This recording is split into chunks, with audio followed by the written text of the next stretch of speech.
السلام عليكم ورحمة الله وبركاته دمان أصحابتك kusoo dhawaada Shaaciya Academy haddaba Shaaciya Academy waxyaabaha kaga bogan doonto waxaa ka mid ah ugu horreyn horta koorsada ee la magac baxday Emergency Preparedness and Response Training waxaa weeye platformka UNICEF koorso ay bixin doonto qaybtiisa waxbarasho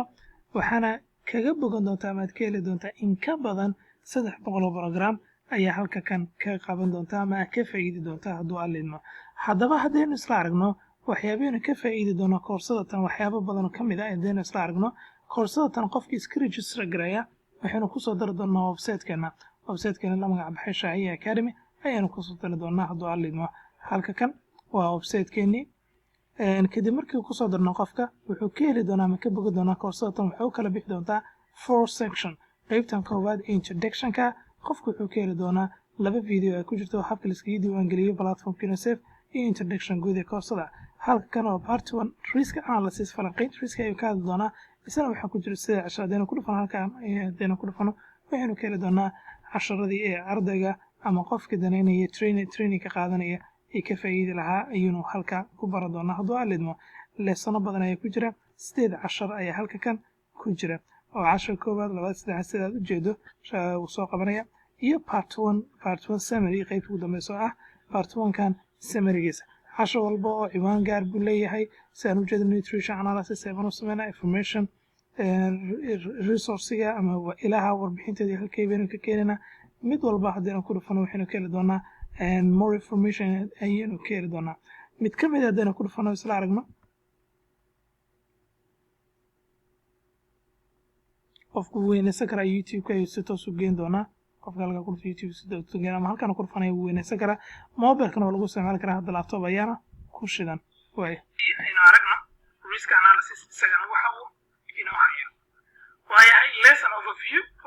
koowaad ama introduction guud ee casharka ku saabsan in this lesson casharkan you look at the concept of risk and steps for performing risk analysis waxaa baran doontaa concept of risk mafhuumka maxaa la yidhahdaa risk sidoo kale steps for performing risk analysis iyo tilaabooyinka aad qaadi lahayd si aad u gaarto risk analysis falanqeyn riski soo falanqeyso analyze risk makes it is possible to design a program that can expand or contract in relation to the impact of the risk sidoo kale waxaa ku baran doontaa risk makes it possible waxaa baran doontaa maxaa keena riskigan inuu dhaco sidoo kale waxaan ku baran doonaa insha allahu tacaala programmada loogu talagalay riskigaas sida aan ula tacaali lahayn inaan riskiga saameynta bulshada ama impactka bulshada ku yeelanayo sidaan ula tacaali lahayn ayaan ku baran doonaa insha allahu tacaala this understanding is also essential for designing and delivering effective emergency haddaba fahamka kan wuxuu asaasi u yahay inaad design garayso gudbisan ama deliver garayso effective emergency preparedness and response program emergency program diyaarsan jawaab celin saxna ka bixinaya haddaynu doonayno inuu sameyno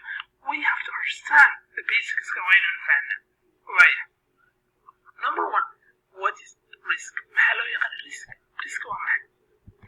there is no universal agreeable definition of risk ma jirto qeexitaan laisku raacay risk definition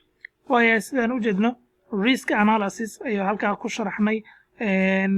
qodobadaas oo sidaa step by step-ka u sharaxayo qofka ka bogan doonaa halka kan waa part 1 haddaynu dib ugu laabano qaybihiini kale ayaynu isla arki doonaa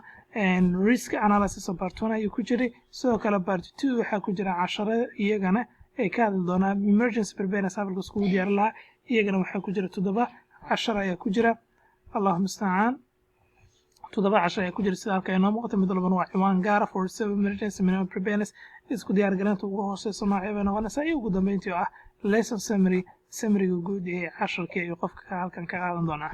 waayahay ugu dambeyntii qofku wuxuu baran doonaa halka kan oo ah quiz and certificate sideebaa su-aalaha yarka ee qaadi doonaa loogu gudbi karaa certificate-kana loo dalban karaa ayuu halka kan ku baran doonaa insha allahu tacaala halka waxaa inooga muuqda sidee buu qofka quiz-ka kaga gudbi lahaa risk analysis-kana shahaadadana uu dalban lahaa step by step ayaana qofka ugu sharaxaynaa ama waan uga qancin doonaa hadduu alidmo waxaan isla arkaynaa insha allahu tacaala haddana platformka UNICEF intee koorso waxaan nidhi 300 koorso ka badan ayaa ku jirta sidee weye ayaanu isla arki doonaa insha allah tacaala haddana halka kan sida nooga muuqata waa platformka UNICEF ee waxbarasho oo qofka aanu ku bari doono siduu iskaga diiwaangelin lahaa sidee noo muuqato waxaa ku jira in ka badan 300 program sidaanu sheegnay 373 program ayuu halkan qofka ka faa'iidi doonaa programyo aad muhiim u ah oo iskugu jira luqadda carabiga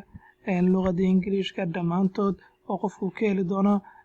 tiriniyada noocaana qofku wax badan ayay noloshiisa dhisi doontaa khibradiisana biirin doontaa faa'iidada ugu badan ee uu helayana waxaa weeye in wax walba oo meesha tan qofku uu ka barto uu certificate uu helayo haddii weeye uu yahay qof luqadda ku wanaagsan waayahay waxaan rabnaa inaan surgeon garayno haddii aan rabno inaana surgeon garayno qeybo ka mid ah haddaynu isla aragno saybaynu surgeon garaynayno tusaale ahaan oo kale nursing aan qorno tusaale ahaan intee program nursing ayaa ku jira 6 program oo nursing ayuu halkan inoo soo saaray xiriir la leh nursing xiriir la leh ayuu inoo soo saaray sidee noo muuqata ama nursing xiriir la leh another program kala fiirino tusaale ahaan oo kale aynu dhahno management iyo kala hadaynu dhahno oo dadka businesska xiiseeya iyagana ma ka helayaan programming yes 163 result ayaa waxay noqdeen management vehicle management sida gawaarida maxay leeyahay adigu gawaari waxyaabo badan ee leeyihiin bay jira sida u manage garanayna waa course ka hadli doona arrimaha noocaasa change management haddii safar la galay sida loo manage garanaya a lot of program management ka hadlaya ayaa halka kan inooga muuqda waayahanada program kala dano fiirina dadka IT-ga jecel iyaguna ma ka helayaan halka kan wax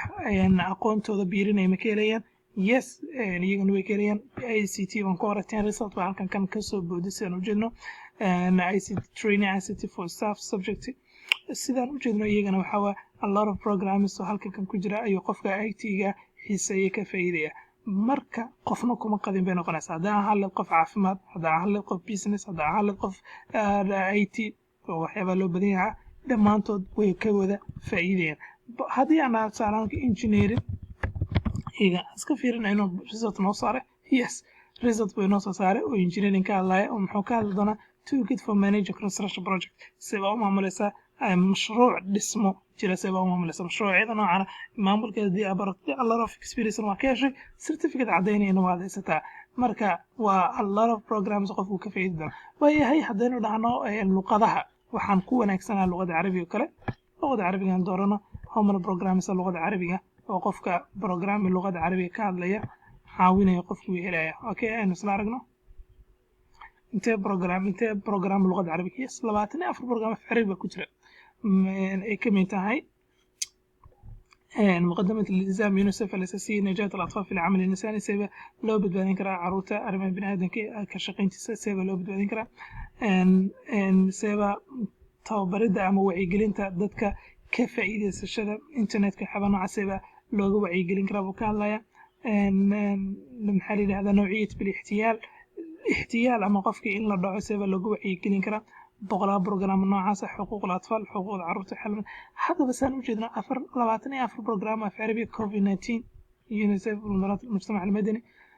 boqolaal program dowladda tan waxay ka hadlaysaa buu dhahay horumarinta ay shaqooyinka qabanayaan munadamaadka organizationska socialka ama gudaha dad ka shaqeeya maxaa bulshada la shaqeeya iyo horumarintooda ayay ka hadlayaan sayba ku dooran lahaayeen shaqo wanaagsan waxyaabaa la midka sayba carruurta looga badbaadiyaa arrimaha dhibaatada jira gaar ahaan tan waxaa lagu qabtay xilada Lebanon saan u jeedno boqolaal program ay qofka faa'iideeyaa program walbuu dhameeyana wuxuu helayaa certificate ayuu helayaa ama shahaado cadeynaysa program ku dhameysay ayuu helayaa dad badan oo Soomaaliyeed waxaa jira ka faa'iido programka kan